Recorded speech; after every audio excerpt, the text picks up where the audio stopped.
चलिए महाभारत के विषय में एक छोटी सी कल्पना की जाए। कल्पना ये की जाए कि स्वयं भगवान श्री कृष्ण से पूछा जाए कि महाभारत में आप क्यों थे। तो मेरे विचार से भगवान श्री कृष्ण हंस के यही कहते कि तो फिर और कौन, मेरे अलावा और कौन हो सकता था, कौन संभाल सकता था। जहां स्वयं सब कौरव पांडव ये सभी एक एक से अद्वितीय कलाओं से निपुण थे, पारंगत थे, तो उनके बीच किसी भी स्थिति में मध्यस्थता करने के लिए और कौन हो सकता था। है ना सही बात। खैर आइए अब आगे चलते हैं विषय की ओर। आज मैं रश्मि रथी के तृतीय सर्ग का पहला भाग पढ़ना चाहूंगा। बड़ा ही चर्चित भाग, बड़ा ही चर्चित प्रसंग। यह प्रसंग उस समय का है श्री कृष्ण और दुर्योधन के बीच, जब पांडवों का अज्ञातवास पूर्ण होने पर कौरवों से बंटवारे के लिए भगवान श्री कृष्ण पांडवों का संदेश लेकर के हस्तिनापुर जाते हैं और दुर्योधन से मिलकर कहते हैं कि न्याय संगत तो यही है दुर्योधन की राज्य आधा आधा हो, पर यदि तुम नहीं दे सकते हो तो एक एक भाई को एक एक गांव ही दे दो, 5 गांव दे दो। लेकिन दुर्योधन एक गांव तो क्या, एक तिनका भी देने के लिए राजी नहीं होता और उल्टे भगवान को ही बांधने लगता है, और तब भगवान क्रोधित हो जाते हैं। इसी विषय पर रश्मि रथी का ये तृतीय सर्ग का पहला भाग है। तो पढ़ना चाहूंगा महाभारत का एक चर्चित प्रसंग रामधारी सिंह दिनकर जी के चमत्कारिक शब्दों में।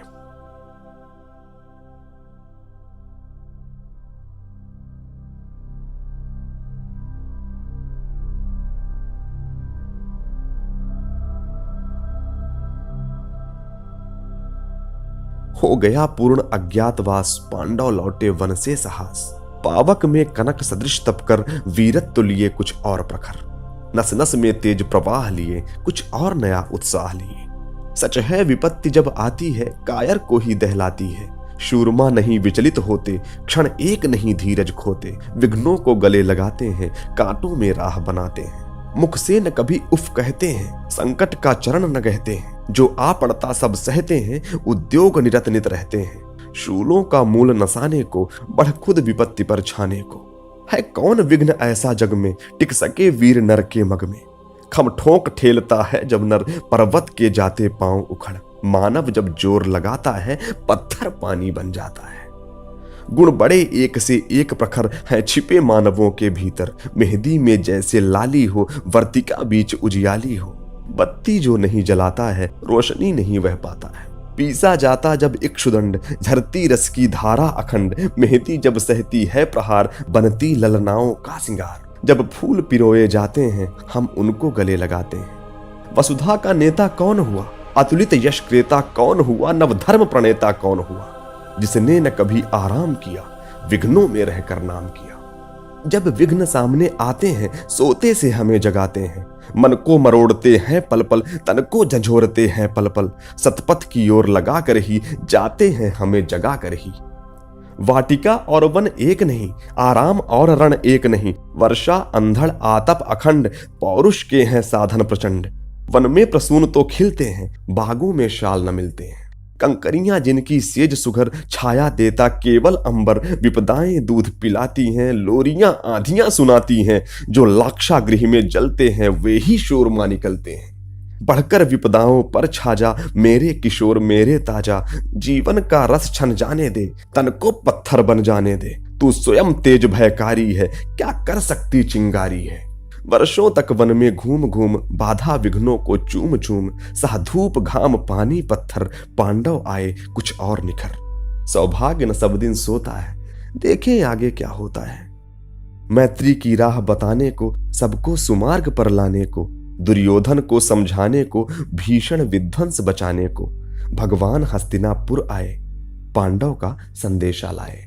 दो न्याय अगर तो आधा दो, पर इसमें भी यदि बाधा हो तो दे दो केवल 5 ग्राम। रखो अपनी धरती तमाम, हम वहीं खुशी से खाएंगे। परिजन पर असिना उठाएंगे। पर दुर्योधन वह भी दे न सका, आशीष समाज की ले न सका। उल्टे हरि को बांधने चला, जो था असाध साधने चला। जब नाश मनुज पर आता है, पहले विवेक मर जाता है। हरि ने भीषण हुंकार किया, अपना स्वरूप विस्तार किया। डगमग डगमग दिग्गज डोले, भगवान कुपित होकर बोले, जंजीर बढ़ाकर साध मुझे, हाँ हाँ दुर्योधन बांध मुझे। यह देख गगन मुझ में लय है, यह देख पवन मुझ में लय है, मुझ में विलीन झंकार सकल, मुझ में लय है संसार सकल। अमृत तो फूलता है मुझ में, संहार झूलता है मुझ में। उद्याचल मेरा दीप्त भाल, भूमंडल वक्षस्थल विशाल, भुज परिधि बंध को घेरे हैं, मेनाक मेरु पग मेरे हैं। दीपते जो ग्रह नक्षत्र निकर, सब है मेरे मुख के अंदर। दृग हो तो दृश्य अकांड देख, मुझ में सारा ब्रह्मांड देख। दृग हो तो दृश्य अकांड देख, मुझ में सारा ब्रह्मांड देख। चर अचर जीव जग क्षर अक्षर, नश्वर मनुष्य सुर जाति अमर। शतकोटि सूर्य शतकोटि चंद्र, शतकोटि सरित सर सिंधु मंद्र। शतकोटि विष्णु ब्रह्मा महेश, शतकोटि विष्णु जलपति धनेश। शतकोटि रुद्र शतकोटि काल, शतकोटि दंडधर लोकपाल। जंजीर बढ़ाकर साधीने, हाँ हाँ दुर्योधन बांध मुझे। भूलोक अतल पाताल देख, गत और अनागत काल देख। यह देख जगत का आदि सृजन, यह देख महाभारत कारण। मृतकों से पटी हुई भू है, पहचान पहचान कहां इसमें तू है।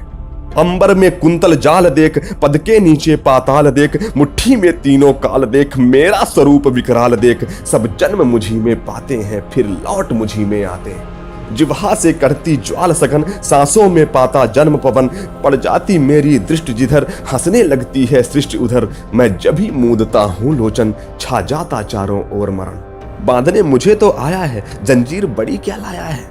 यदि मुझे बांधना चाहे मन, तो पहले बांध अनंत गगन। सूने को साध न सकता है, वह मुझे बांध कब सकता है।